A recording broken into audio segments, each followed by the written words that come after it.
नमस्कार, कसे आहात सगळे? मी मेघा किचन रेसिपीजमध्ये तुमचं सर्वांचं खूप खूप स्वागत। आज मी तुम्हाला काळ्या खेकड्यांचा झणझणीत असा रस्सा करून दाखवणार आहे। हा बघा, मस्त असा आपण काळ्या खेकड्यांचा रस्सा करतोय। छान अगदी झणझणीत रस्सा तयार होतोय। आता कसं पाऊस पडायला लागलाय तर मार्केटमध्ये हे काळे खेकडे आपल्याला मिळत आहेत आणि ह्याचा रस्सा खूप छान होतो। तर असा आपण झणझणीत रस्सा करणार आहोत। त्याची आपण प्रोसेस बघूया पुढे। कसं आहे, आता पाऊस पडतोय तर लगेच हे काळे खेकडे यायला सुरुवात झालेली आहे मार्केटमध्ये। तर ह्याचा रस्सा खूप छान होतो आणि आपल्या शरीरासाठी पण खूप चांगला आहे। तर हे साफ कसं करायचं ते पहिल्यांदा आपण बघूया। आता हा खेकडा आहे, त्याचे मी हे छोटे पाय तोडून घेतलेले आहेत। अगोदरच तोडले आहेत, मी तोडून घेतले आहेत छोटे पाय बघा हे। आणि त्याला हे मोठ्या नांग्या असतात, तर ह्या आपल्याला अशाच घ्यायच्या आहेत, स्वच्छ धुवून अशाच्या अशा घ्यायच्या आहेत। त्यानंतर हा मधला भाग असतो तो स्वच्छ धुवून असे तुकडे करून घ्यायचे। काही तुकडे आपण रश्श्यामध्ये टाकणार आणि काही पीस आहेत ते आपण वाटून घेणार आहे। त्याचा आपण हे तयार करणार, खेकड्याचा रस काढणार आहे सगळा, त्याचाच रस्सा होतो आणि त्याची चव येते। तर हे खेकड्याचे हे छोटे पाय काढलेले आहेत। तर आता ह्या मधला भाग असा असतो तो असा काढून घ्यायचा, हे टाकून द्यायचं, हे काढून, हे खायचं नाही। हे इथं असतं असं, ते असं नकाने असं उचललं का लगेच निघून येतं, तर हे काढायचं आहे आपल्याला। आता हे खेकडे थोडे मोठे आहेत, म्हणजे एकदम मोठे नाहीत, छोटेही नाहीत, असे आहेत। तर थोडासा त्रास होतो आपल्याला, ज्यांना सवय नाही त्यांना ते जमत नाही। तर असे पाय तोडून घ्यायचे, छोटे पाय आहेत ते तोडून घ्यायचे आणि पहिले धुवून घ्यायचे खेकडे 2-3 वेळा चांगल्या पाण्यातून स्वच्छ धुवून घ्यायचे आणि नंतर हे करायचं पुढची प्रोसेस। हे पाय तोडून घ्यायचे, हे तर तोडूनच देतात, ते मार्केटमध्ये आपण जातो तेव्हा जे लोक आहेत खेकडे विकतात ते तोडूनच देतात। आणि हे काढायचं आहे, हे असं काढायचं, जोर लावून थोडंसं काढावं लागतं। आणि हे पण काढून टाकायचं आहे आपल्याला, हे पण घ्यायचं नाही, हा भाग हा कडक असतो तो घ्यायचा नाही। त्याच्यानंतर हे असतं वरती, तेही काढायचं आहे असं। हे काढल्यानंतर हे सगळं असं काढून घ्यायचं। हे काढलं का हे स्वच्छ धुवून घ्यायचं पाण्यातून। आता मी हे स्वच्छ धुवून घेते, हे आता मी स्वच्छ धुवून घेतलं बघा, म्हणजे ह्याच्यात कुठे माती असेल, बारीक खडा असेल तर तो निघून जातो। आणि हे असं तोडायचं आहे, या पक्क टाकायचं नाही, असं तोडून 2 भाग करून घ्यायचे। काही हे तुकडे आपण रश्श्यामध्ये सोडणार आहोत, काही आपण ह्याचा वाटून घेणार आहोत।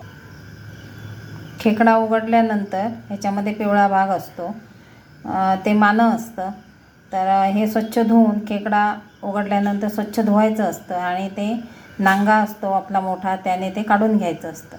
तर हे मी काढून घेतलं आणि तुम्हाला मी दाखवायला विसरले, तर हे मी तुम्हाला आता सांगते। ज्यांना माहिती नाही त्यांना ते समजलं पाहिजे की पिवळ्या भागाचं काय करायचं। तर ते आपल्याला हे स्वच्छ धुवून नांग्याने काढून घ्यायचं आणि रश्श्यामध्ये वापरायचे। हे सगळं काढून झाल्यावर ह्याच्यातही पाणी टाकून स्वच्छ धुवून घ्यायचं आहे। मी हे धुवून घेतलेलं आहे, पाणी टाकायचं आणि धुवून घ्यायचं, फक्त पाणी टाकायचं आणि पाणी फक्त काढून घ्यायचं, बाकी त्याला काही चोळायचं वगैरे नाही, जसंच्या तसंच घ्यायचं। याला आमच्याकडे माना म्हणतात, आता तुमच्याकडे काय म्हणतात ते मला नक्की कमेंट्समध्ये सांगा। तर हे आमच्याकडे याला माना म्हणतात। तर असं आपलं हे माना काढून घेतलेलं आहे, माना काढलेला आहे। त्यानंतर इथे खेकड्यांचे पीस केलेले आहेत। त्यानंतर हे मोठ्या नांग्या आहेत, या नांग्या आपल्याला जसेच्या तशा घालायच्या आहेत रश्श्यामध्ये, ह्याला बारीक करायचं नाही। आणि ह्या ज्या छोट्या नांग्या आहेत त्या आपल्याला वाटायच्या आहेत, म्हणजे हे पीस घ्यायचे आहेत, काही पीस, अर्धे पीस आणि छोट्या नांग्या, हे आपल्याला मिक्सरमधून थोडंसं पाणी घालून फिरवून घ्यायचं आहे। मिक्सरमध्ये पाणी घालायचं थोडंसं, जास्त नाही, आणि फिरवायचं याला। आणि पुढची प्रोसेस मी तुम्हाला नंतर सांगते। दुसरी गोष्ट, नांग्या खायची माहिती नसते, नांग्या कशा खायच्या आहेत। तर शिजल्यानंतर हे आता हे कडक आहेत, अगदी टणक आहेत, तर शिजल्यानंतर एकदम मऊ होतात। हे पुढची जी टोकं आहेत बघा, ही दाताने तोडायची, पुढची आहेत ती तुटतात, अगदी सहज तुटतात।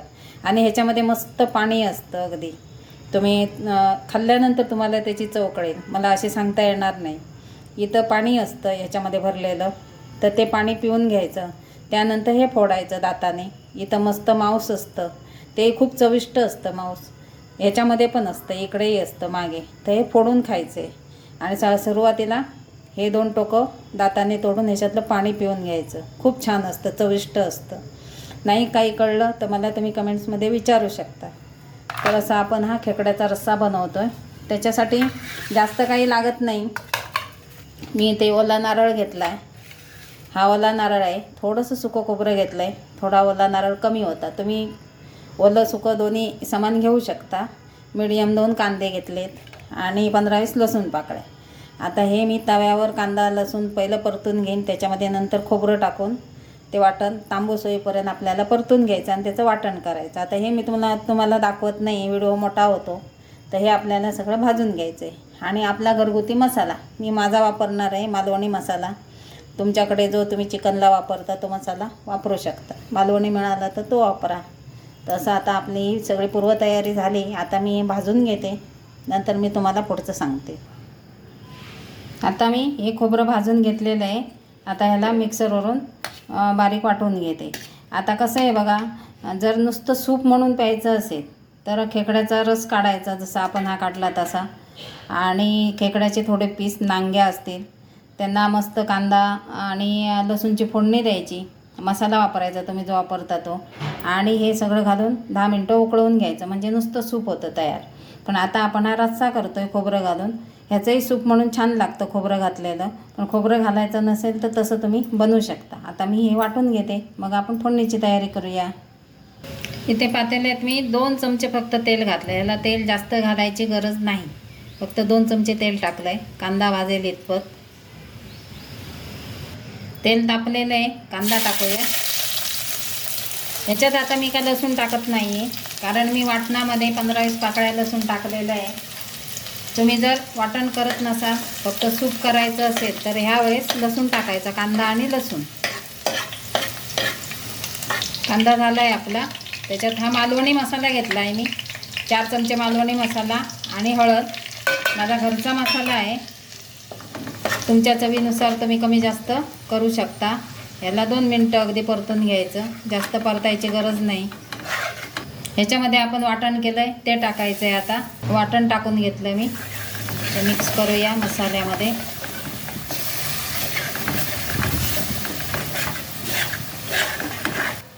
ह्याच्यामध्ये आपण मिक्सरचं भांडं धुवून पाणी घालतो.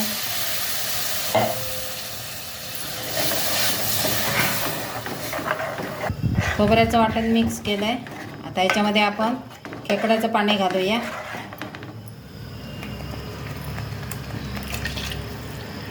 खेकड्याचं काढलेलं पाणी घालते मी.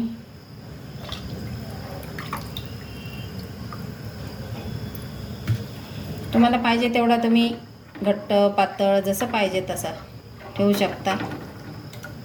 पण भाताबरोबर भाकरीबरोबर असा पातळच छान लागतो रस्सा खेकड्याचा. आता ह्याच्यामध्ये आपण हे खेकड्याचे पीस काढून ठेवले होते ते घालूया. त्यानंतर हे नांगे ते सोडूया. 10 मिनटं शिजवायचे मीडियम गॅसवर. जास्त त्याला मोठी मोठी उकळी नाही द्यायची, म्हणजे रस्सा आहे तो फुटतो. हे जे माना आहे ते घालूया त्याच्यामध्ये. आता हे सगळी भांडी ह्याचं हे सगळं पाणी त्याच्यात घालायचं आहे आपल्याला. हे बघा असं असा रस्सा मस्त असा खेकड्याचा तयार होतो. ह्याच्यामध्ये आता आपल्याला मीठ टाकायचं आहे आणि कोकम टाकायचं आहे. आंबटपणा पाहिजेच. कोकम सिरप आगळ टाका किंवा मग कोकम टाका. आता आपण कोकम टाकूया आणि मीठ टाकूया. हे बघा कोकम टाकते मी. छोटे छोटे आहेत म्हणून 7-8 घेतलेत. मीठ टाकूया चवीनुसार. आणि थोडीशी उकळी आली का तुम्ही चव घेऊन बघू शकता तिखट मीठ बरोबर झालं आहे का. हा असा जेव्हा रस्सा तयार होतो, हा बघा फेससारखा, तर त्याला जास्त असं उकळू नाही द्यायचं आहे.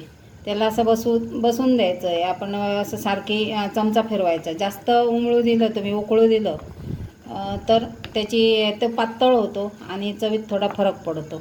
तसं त्याला बसवायचं आहे आणि अगदी 10 मिनटं त्याला बारीक बारीक मिडियम गॅसवर उकळवायचं आहे. काय आपला रस्सा तयार होतो. आपला खेकडा रस्सा तयार झालेला आहे. खेकडा रस्स्याला भरपूर मेहनत आहे. अगदी साफ करण्यापासून रस्सा तयार होईपर्यंत भरपूर वेळ द्यावा लागतो. मी तुमच्यासाठी ही रेसिपी तयार केली. नाही तर आम्ही पावसाळ्यात बऱ्याच वेळा हा रस्सा तयार करतो. मी साधारण 5-6 वर्षापूर्वी पण अशीच एक रेसिपी टाकलेली आहे. त्याला चांगला प्रतिसाद दिला आहे तुम्ही. तसंच ह्या पण रेसिपीला द्या. आणि आवडली तर अगदी भरभरून सबस्क्राईब करा, लाईक करा, शेअर करा. म्हणजे मी नवीन नवीन रेसिपी तुमच्यासाठी घेऊन येत जाईन. आपला खेकडा रस्सा तयार आहे. असा आपला खेकडा रस्सा तयार झाला आहे. हा तुम्ही भाताबरोबर, भाकरीबरोबर, चपाती पोळीबरोबर खाऊ शकता आणि गरम गरम सूप म्हणूनही पिऊ शकता. तर हा खेकडा रस्सा नक्की ट्राय करा आणि आवडला तर सबस्क्राईब करायला विसरू नका. धन्यवाद.